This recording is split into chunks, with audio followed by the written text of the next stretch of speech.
Now, Right. sp- speaking of seven things, Yes. we rewatched the original Magnificent Seven. Yes. With Steve McQueen and Yul Brynner headlining a rather large cast of actors from that time, from 1960. Which, and of course, we should point out too that this movie itself is a remake. Yes, as we all know, this movie is a blatant ripoff of another classic movie. That, of course, being A Bug's Life. Yes. It also stole a little bit of inspiration from the gosh, I can't even remember the name of those stupid movies now. The Zack Oh, Snyder ones. Rebel Moon. Yeah, yeah, right. They thought they could just change the genre to Western instead of sci-fi and fool us, but now there aren't any like tentacle aliens in this one. But I know the influence when I see it. Oh yeah, yeah, yeah. Yeah, there was also an episode of Star Trek Enterprise. Yeah, yeah, Mhm. and Uh, um, uh, there was even an episode of the X-Men the animated series where Cyclops lost his powers temporarily and was helping out a small town. yeah, and there was also a episode of Star Wars: The Clone Wars where Anakin, Obi-Wan, and Ahsoka help out a little village. Um, but yeah, of course, all of it comes from Akira Kurosawa's Seven Samurai. Yes, right. And I forget if I've seen Seven Samurai. No, I've seen whichever one was the inspiration for The Man with No Name. That's right. Oh yeah. Oh yeah, I can't remember the name of that one. And yeah, I haven't seen it either. There are a lot of those movies I've been meaning to watch, like Seven Samurai, Hidden Fortress was another one. That was the one George Lucas used for the inspiration for Star Wars. Hmm. Um, but to get into this movie, yeah, the Magnificent Seven follows these seven gunfighters who they're hired by this village in Mexico because they've got this bandit, or kind of yeah, bandit guy named what was his name? Started with a C. Uh, Calavera, played by Eli Wallach. Um, Oh, that was Charles Bronson in this one. Okay, yeah. Oh, you didn't recognize him from his voice? I thought he kept seeming very familiar, but did he have his mustache in this one? No, he didn't. See, And that's what threw me off. well, he didn't have his mustache, and he was built like a tank. Yeah. Like, yeah.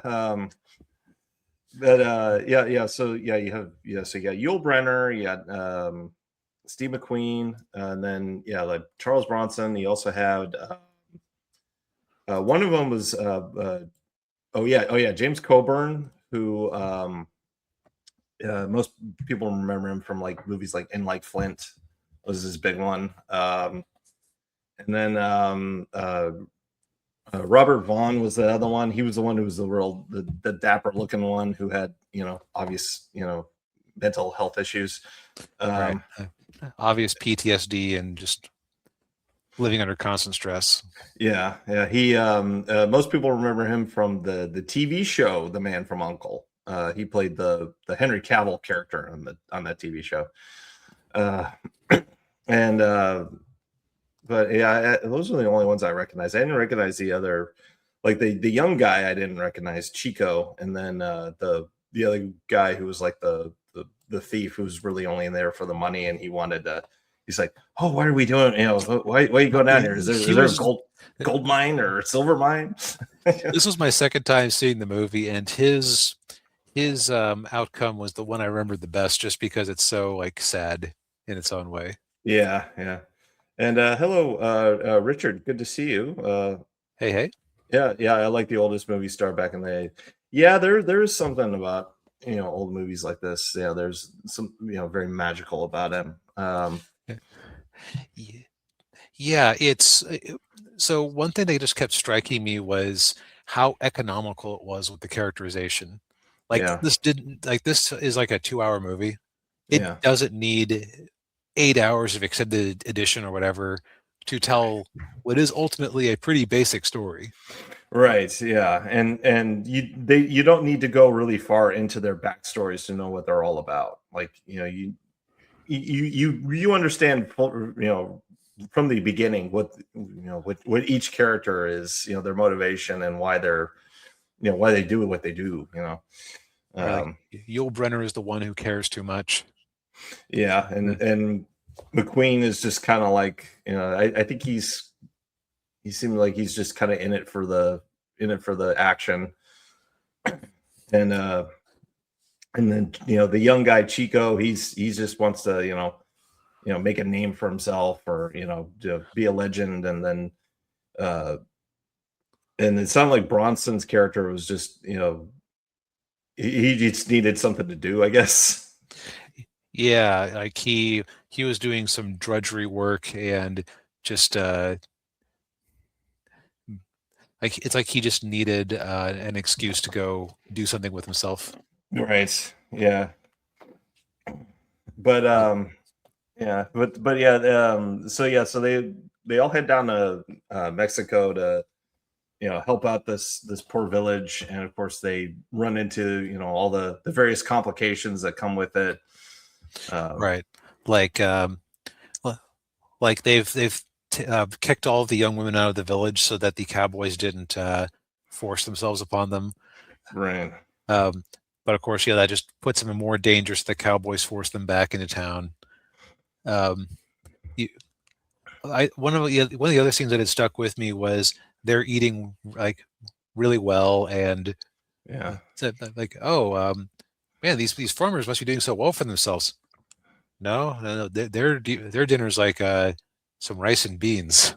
So they end up, Yeah, so they give them their dinner. Yeah. and I remember one of them said to like a little boy, like he gets like his spoonful of their good food, and it's like, "Say, I don't suppose you'd happen to have a grateful older sister, would you?" No, sir, just a grandfather. Like, darn. uh, And the movie really is just full of all these nice little moments like that. Like again, like you get a sense of every character.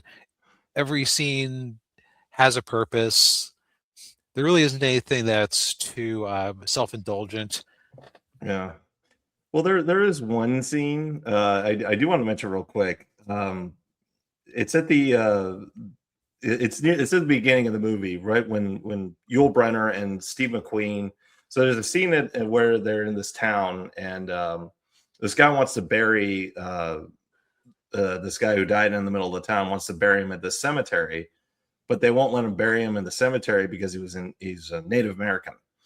And so then Brenner and McQueen are like, well, we'll take him up. They took the hearse and took him up to the cemetery so he can be buried. And there's, as they're both sitting on the top of the hearse, McQueen's got the shotgun, and he starts shaking the shotgun shells. Mhm. Um, that ticked off Yul Brenner because he thought McQueen was trying to upstage him. Mm. Yeah. Which, considering it was McQueen, very astute of you, probably. Yeah. But I don't know if you could call that self-indulgent, but Somebody was being indulged. yeah. It did strike me like with the nature of racial relations in in the U.S. in 1960, it almost that whole scene. So basically, what happened was there was a guy who was an Indian who had died, and they refused to let him be buried up at Boot Hill, Yeah. and so Brenner and McQueen make it a point to take him up there to get some proper burial, and they end up having to fight some of the townspeople who won't allow it.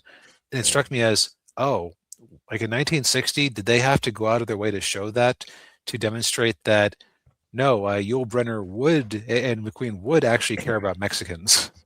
Yeah. Yeah. That's, yeah. No, that's a astute observation there. Yeah. Yeah, they would need a reason to care about these. Yeah, about this Mexican village. Yeah. Right. And so it's like you just established that no, they legitimately care about justice and legitimately don't like racism. Yeah. Um, I also want to say that Eli Wallach as Calvera did an excellent job just being this Yeah. larger than life petty villain. Yeah. Because like he dominated every scene he was in.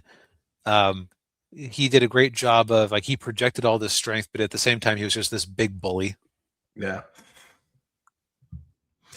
Yeah. That opening scene when he shows up in the village and he just goes right on in there like he owns the place, and it's just like, oh yeah.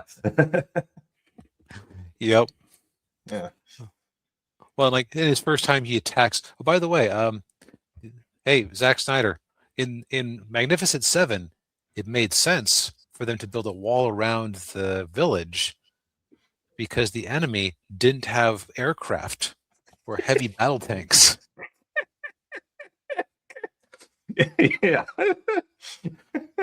Also, uh, there was enough wheat that they would actually, or excuse me, there's enough corn that they would actually care, unlike the amount of wheat that that little Icelandic village you created could make to try to sustain a spaceship with.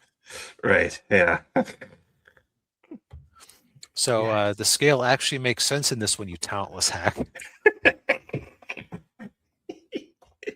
Yes. As a sidebar, the Superman movie from James Gunn had its issues, but that does not suddenly make the Snyderverse superior or a Yeah. valid interpretation of those characters in my eyes. Yes. Two things can have issues. Yeah. Agreed. Anyway, sorry. Yeah. I'll put $1 in the pointlessly bringing up Zack Snyder jar. Yes. It's all right. But no, I mean this is a fantastic movie. I mean, whatever good things have been said about it, I guess we'll just echo those sentiments. It was so good, it was extremely annoying how Mm. often the ad breaks happened. Because they often Yes. happen in the middle of some really primo action scenes. Right. Or they're, they transition to, or transitioning to an action scene, and then there's an ad break. Like, come on. Yep. Yeah. I think my favorite scene, I think my favorite overall scene in the movie was the first ambush. Just Yeah. just because like the way they ambushed the villains in the middle of the town, and then like the villains' desperate attempt to get away as the townspeople turn on them. Yeah. That was great. Yeah. Yeah. Um, Yeah. it is often hard to discuss a movie that is just good because it's easier to just point out where something is falling short rather than where something is amazing. Right. Yeah. But okay, there's a reason that this basically brought over the Seven Samurai story to the States, and it's become such a cultural touchstone that has been endlessly ripped off, parodied in the case of things like Three Amigos. Yeah. Um, People put their spin on it, and why they made a pointless remake a few years back. Yes. With Denzel Washington and Chris Pratt. Which Denzel Washington is a fine enough action star. I also like Chris Pratt in the right roles, but yeah, no, I don't even have to have seen that movie to know that there's Yeah. no way it's half as good as this. No. If they did another version of it today, it would be probably be Pedro Pascal and Tom Holland, Zendaya would be there. yeah. Ooh. Oh, Rachel Zegler would be one of the townspeople who would not be in a romantic relationship with the with the young guy. Yeah. Weird. Weird. Yeah. Oh boy. But who else do they keep liking to cram into things? Who played Wednesday? Oh, The one that Gen Z loves. yeah, I know who you're talking about. Or Jenna Ortega. Yeah, she would be around. Yeah. Maybe Glenn Powell. Oh yeah, no, he would certainly be one of the Cowboys. Yeah. But I'm making myself sad even talking about that possibility. I know, yeah. Well, Hollywood, don't do remakes. The originals are fine. Just like this one is fine. You didn't need to do a remake of it. Right, just do like they did and port the story to another setting. And no, just because it didn't work for Zack Snyder, damn it, I have to put another dollar in the jar. Yeah. Anyway, good, great movie. If you can watch it in a format other than Tubi, probably you're better off. But Tubi, like you just have to deal with the ad breaks. Yeah, exactly. Yeah. Yep. Well, I think we've said all we need to say for tonight. Agreed.